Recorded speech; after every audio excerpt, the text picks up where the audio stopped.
आज सृष्टि हो पारे आउ एक लघुचाप यार प्रभाव में 28 तारिख पर्यंत वर्षा लगी रही आकलन आज वर्षा बढ़िपारे बोली सूचना देती पाणीपाग केन्द्र।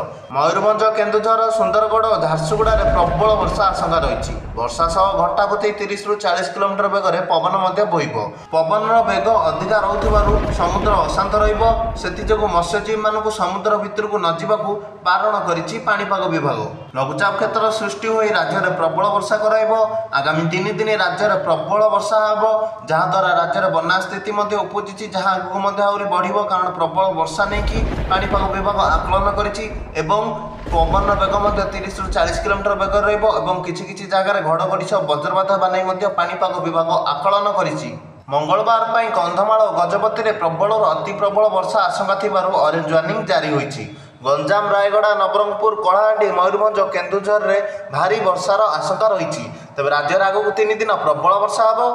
लघुचाप क्षेत्र किसी घंटा मध्य सृष्टि हो राज्य सारा प्रबल वर्षा कर स्थान में घड़घड़ी सह वज्रपात हम 30 ରୁ 40 किलोमीटर बेगर धक्का पवन बोइब। तेज प्रबल वर्षा आशंका थिबारु आपण माने सतर्क रहिबाकू पाणीपाग विभाग तरफ सूचना दी जाइछि। तेज आज पाणीपाग अपडेट वीडियो भल लगे भिडियो लाइक और चैनल सब्सक्राइब कर दियंतु।